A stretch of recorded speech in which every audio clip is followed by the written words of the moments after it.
ચાલો આજે એક મસ્ત એનિમેશન પાછળનું વિજ્ઞાન સમજીએ. સ્ક્રીન પર આ જે દેખાઈ રહ્યું છે એક એવી રચના જે ધાતુની ખીલીઓને હવામાં ઊંચકી રહી છે, એ આખરે કામ કેવી રીતે કરે છે? ચાલો જાણીએ. અહીં જુઓ, એક કોઇલમાંથી જેવી વીજળી પસાર થાય છે એ તરત જ ચુંબકની જેમ વર્તવા લાગે છે અને નીચે પડેલી ખીલીઓને પોતાની તરફ ખેંચી લે છે. આ કઈ રીતે શક્ય બને? શું આ કોઈ જાદુ છે કે પછી આની પાછળ કોઈ નક્કર વિજ્ઞાન છુપાયેલું છે? સારું, તો ચાલો આ રહસ્યને ઉકેલીએ. એકદમ શરૂઆતથી આ બધી તાકાત આવે છે ક્યાંથી? જવાબ છે વિદ્યુત પ્રવાહમાંથી. આ બધી ઘટનાનું મૂળ છે વિદ્યુત પ્રવાહ. એકદમ સરળ ભાષામાં સમજીએ તો જેમ પાઇપમાં પાણી વહે ને, બસ એ જ રીતે વાયરની અંદર ઇલેક્ટ્રિક ચાર્જ એક ચોક્કસ દિશામાં દોડે છે. આપણા આ એનિમેશનમાં આ કરંટ પેલી બેટરીમાંથી આવે છે. તો આ પ્રવાહ શરૂ કેવી રીતે થાય છે? જુઓ, સૌથી પહેલાં તો બેટરી એક જાતનું દબાણ બનાવે છે. પછી આવે છે વાયર, જે આ પ્રવાહને આગળ વધવા માટે એક બંધ રસ્તો પૂરો પાડે છે. અને બસ આ દબાણને કારણે જ વીજળી બેટરીના એક છેડાથી નીકળી આખા વાયરમાં ફરીને બીજા છેડા સુધી પહોંચી જાય છે. આનાથી એક સંપૂર્ણ સર્કિટ બને છે. ઓકે, તો હવે આપણને એ તો ખબર પડી ગઈ કે વાયરમાં વીજળી દોડી રહી છે. પણ ખાલી વીજળી દોડવાથી પેલી ધાતુની ખીલીઓ કઈ રીતે ઉચકાઈ જાય? આનો જવાબ છે ને એ વાયરની અંદર જ છુપાયેલી એક ગુપ્ત શક્તિમાં છે.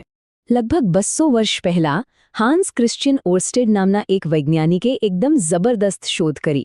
એમણે જોયું કે ભાઈ જ્યાં જ્યાં વીજળી હોય ત્યાં ત્યાં ચુંબકત્વ પણ હોય જ છે. આ બંને ગાઢ રીતે જોડાયેલા છે. બસ આ એક સિદ્ધાંત આપણી આખી પઝલ સોલ્વ કરી દેશે. આનો મતલબ એ છે કે જ્યારે પણ કોઈ વાયરમાંથી કરંટ પસાર થાય ત્યારે એની આસપાસ એક ન દેખાય એવું ચુંબકીય ક્ષેત્ર ઓટોમેટિક બની જાય છે. આપણા એનિમેશનમાં જે વાયર છે એમાં પણ બરાબર આવું જ થઈ રહ્યું છે. પણ આ ક્ષેત્ર શરૂઆતમાં બહુ જ નબળું હોય છે. અહીંયા જ તો મોટો સવાલ ઊભો થાય છે. જો દરેક વાયરનું ચુંબકીય ક્ષેત્ર આટલું નબળું હોય તો પછી આપણું આ એનિમેટેડ મશીન આટલી આસાનીથી પેલી ભારે ખીલીઓને કેવી રીતે ઊંચકી શકે છે? એનો અર્થ એ કે આપણે હજી કંઈક મહત્વનું ચૂકી રહ્યા છીએ.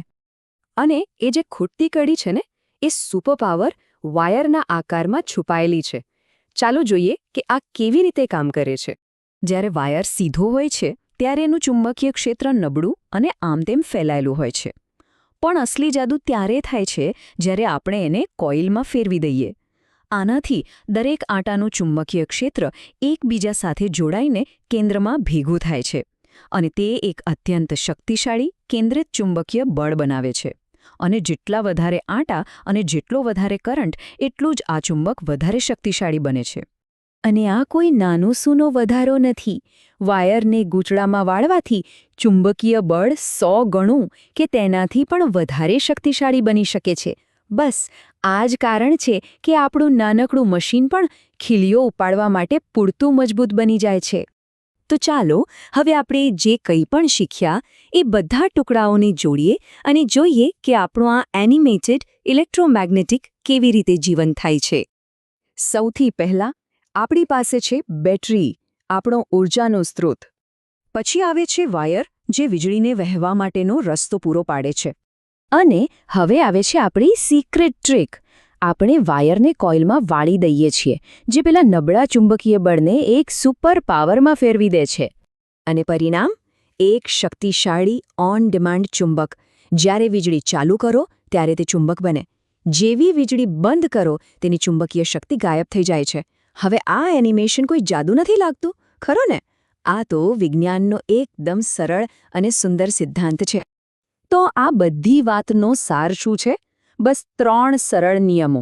વીજળી ચુંબકત્વ બનાવે છે, કોઇલ એને શક્તિશાળી બનાવે છે અને સ્વિચ આપણને એના પર નિયંત્રણ આપે છે. કેટલું સરળ પણ કેટલું શક્તિશાળી. આ સમજૂતી એક નવો રસપ્રદ સવાલ ઊભો કરે છે. આપણે જોયું કે વીજળીમાંથી ચુંબક બનાવી શકાય છે. પણ શું આ પ્રક્રિયાને ઉલટાવી શકાય? શું ચુંબકનો ઉપયોગ કરીને વીજળી બનાવી શકાય? જરા વિચારજો આના પર.